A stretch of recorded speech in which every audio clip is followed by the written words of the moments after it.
We've been warning for weeks that the Trump administration's dangerous, sensationalized operations are a threat to our public safety, that someone was going to get hurt. Just yesterday, I said exactly that. No! No! Shame! Hello everyone. Now normally I try and give a slightly frothy or upbeat take on what is frequently a very depressing news cycle, but today it's a bit tricky to do that. It feels like there are many days these days where checking the news feels a bit like being inside that meme.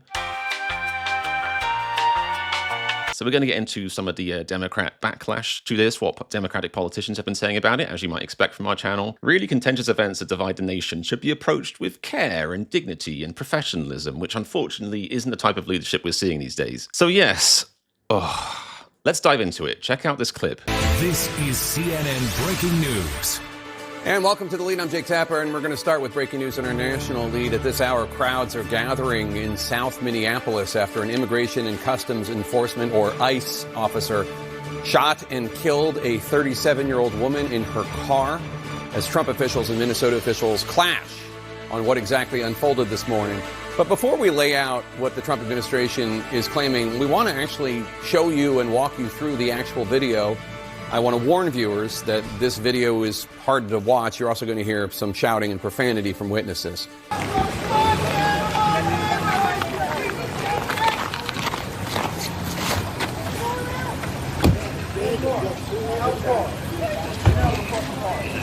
No! No! Shame! Shame! Oh my God! What the f***? What the f***? You just what the f*** did you do? There you could see the driver, after being shot, losing control of her car, crashing into cars parked on the left side of the street. And then you hear the witness yelling, shame, shame, at the ICE officers. We also see video of the car on the driver's side where a different bystander is checking on the victim. Again, we're going to show you a different video. This is going to be graphic, and you're going to see blood.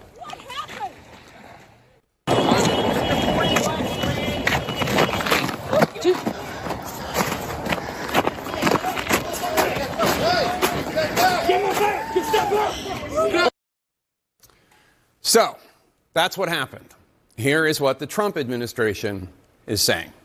The Department of Homeland Security, in charge of ICE, is claiming that rioters blocked ICE officers and, quote, one of these violent rioters weaponized her vehicle, attempting to run over our law enforcement officers in an attempt to kill them, unquote.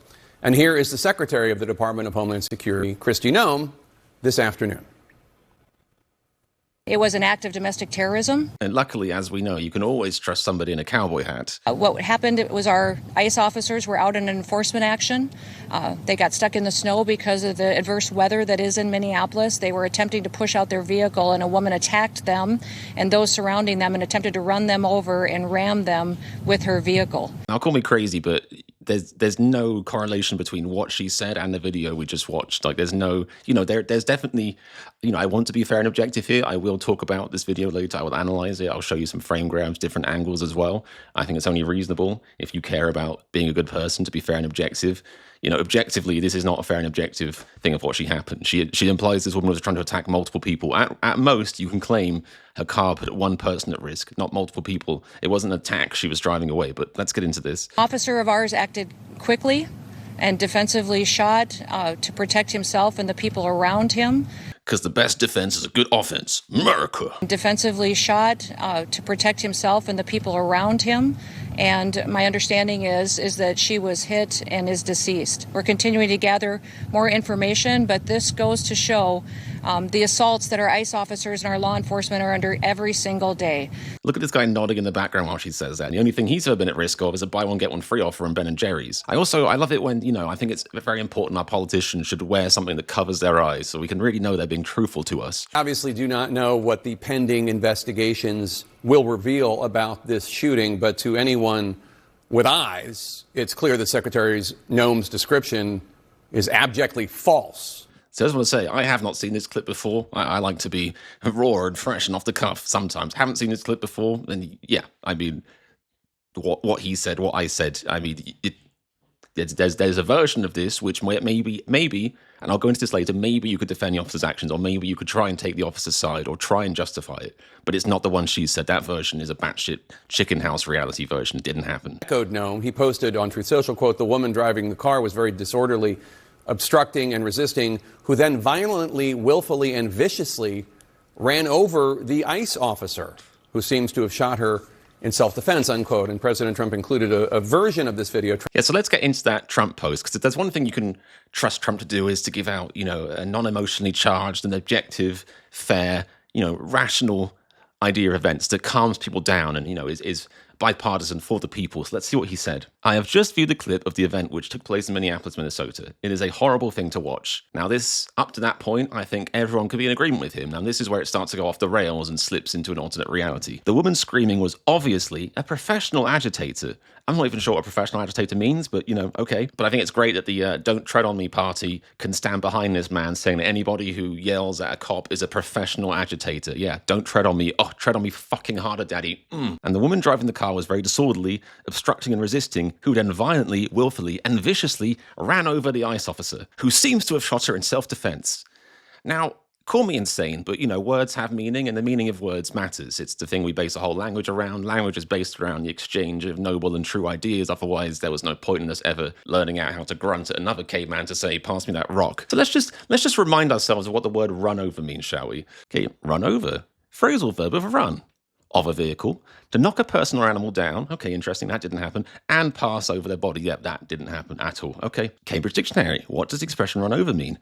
Knock down and often pass over, as in the car ran over our dog. They'll call me crazy, but if a neighbor appeared to brush my dog with a car, I wouldn't say my neighbor ran over my dog, because no matter how upset or angry I am, I still know how to use the English fucking language. There's also a little quote here from the English learning subreddit. Trump arguably could use some time on this subreddit, but let's see what they say.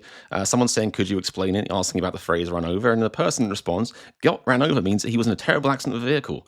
Probably that he was walking, a vehicle struck him, and the wheels of the vehicle passed over a part of his body. This is what it means to run someone over." See, this is somebody who does understand the English language. Unfortunately, unlike our president. But the alternate nappy-wearing reality that Trump inhabits doesn't stop there. I mean, look where he carries on. Based on the attached clip, it is hard to believe that he is alive, but is now recovering in the hospital. I'd say, and I think anyone with eyes would say, based on the attached clip, it is very easy to believe he's alive and hard to believe he's in the hospital. Don't forget, CNN showed it, and I will be showing all these clips, all the angles later, and breaking them down for you, but we saw the same clip. CNN showed the clip that Trump shared. It's the one where you see the officer start upright, end upright, and a car moving at about 5 miles an hour. If a friend called me and said, "Oh, I just had this crazy incident, a car grazed me at 5 miles an hour, I didn't get knocked down or anything," I wouldn't say, "Oh my goodness, how are you still alive?" I'd probably say something like, "Probably time to talk to their insurance, yeah?" Undeterred, unbowed by the truth, he carries on.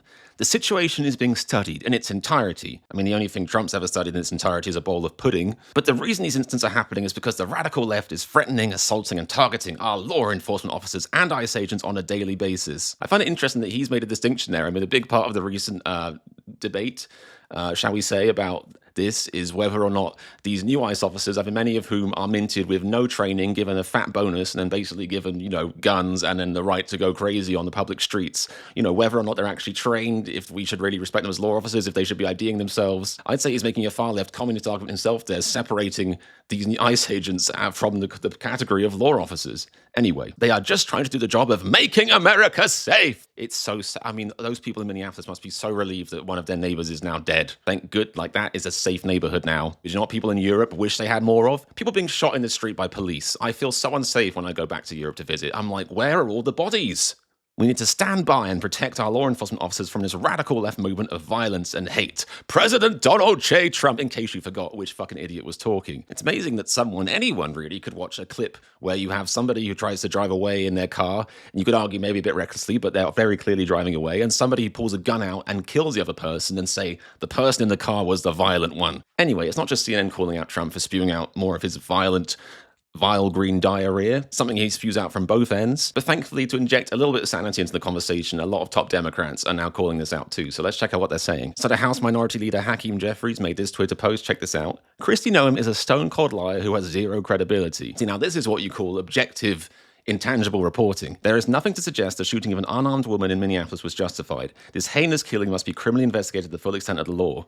What I find fascinating about this is he's posted this just 2 posts after making a very reasonable post saying, reminding people, the violent mob that attacked the Capitol on January 6th was not peaceful. Stop lying to the American people. Because this is the alternate reality that one side now lives in. A mob of people storming the nation's capital, trying to overthrow a democratic election, wounding and killing police officers, bringing along things to hang politicians with. That actually was either a peaceful, an Antifa cover-up, a deep state hoax, or just, they were let in, whatever kind of nonsense but batshit crazy people say about this. So yeah, hordes of people attacking the White House, totally chill and normal. A woman trying to drive away from dubious and arguably untrained officers who gets shot in the face, that woman was violent. Gavin Newsom weighed in too. He said, for almost a year, Donald Trump's personal police force has rampaged across America. His administration has driven extremism and cruelty while discarding basic safeguards and accountability, he said. Now, a 37-year-old US citizen is dead. Donald Trump owns this. His deliberate escalation of intimidation and chaos has consequences. His reckless crackdown must end. Adam Schiff wrote, under Trump, we're witnessing increased violent confrontations by federal immigration agents that are putting communities at risk, not keeping us safe. We must refuse to accept this as normal. There must be an immediate investigation and accountability. And I think that's what many people fail to realize, because unfortunately, there does seem to be one side of the political sphere that only cares about shit when it happens to them. If you're one of those people who are definitely worried about immigration, immigration happens all over America, and there are several, believe it or not, several states that border Mexico, for example, that are not Democratic states. They are Republican states. And yet Trump only sends in his gang of merry untrained bandits to Democratic states. Almost like it's not about being right or wrong, law and order at all, but just more about punishing people for having different political views to you. Let me just look that up. That's not the definition of democracy. That's the opposite of democracy, Unfortunately, they lack the emotional intelligence to process this thought, but you can believe the people cheering on ICE right now would be majorly butthurt if I showed up in their neighborhood and started firing tear gas. And Tim Waltz, the level-headed champ that he is, simply posted this on social media. I've seen the video. Don't believe this propaganda machine. The state will ensure there is a full, fair, and expeditious investigation to ensure accountability and justice. Now again, let's watch those don't tread on me states' rights fetishes suddenly start crying and supporting the big guy government against the state in this incident. We've been warning for weeks that the Trump administration's dangerous, sensationalized operations are a threat to our public safety, that someone was going to get hurt. Just yesterday, I said exactly that. What we're seeing is the consequences of governance designed to generate fear, headlines, and conflict. It's governing by reality TV. And today that recklessness cost someone their life. Absolutely. I've reached out to Secretary of Homeland Security Kristi Noem, and I'm waiting to hear back. Donald Trump and his administration may not care much about Minnesota. That's been pretty evident. But we love this state. We won't let them tear us apart. We'll not turn against each other. Do people on the other side really not miss having a president that spoke like this? Even George W. Bush was closer to speaking like this than Trump is. This full English sentences, logic, empathy, calm. You can follow his trains of thought because choo-choo, motherfuckers, they exist. To Minnesotans, I say this. I feel your anger. I'm angry. They want a show. We can't give it to them. We cannot. The hearts and minds of the people in this state are on our side. To Americans, I ask you this, please stand with Minneapolis. To Minnesotans, know that our administration is going to stop at nothing to seek accountability and justice. What strikes me about this video is it's almost certainly Republicans watching this being like, oh my God, it's a witch hunt. They're going to make up the facts and go looking for their version of reality. When the irony is we've already shown that Trump and Kristi Noem lied openly about the nature of the incident. And I'm not even talking about if you think the agent was correct or not. I'm saying they started their dialogue, their discourse around this topic by lying openly about events that happened very much on video. Now, I wonder what the other side is saying about this on social media. I wonder if they're talking about this in, respectful, calm, professional, adult ways. Let's see, Nancy Mace, arrest the mayor. Okay, for the crime of what? Telling ICE to get the fuck out of his city. I mean, of course, these are Republicans, the party of free speech. We should definitely arrest some guy for saying, get the fuck out of my city. That's a crime. Of course it is. I'm British Chris, and this is Raw America.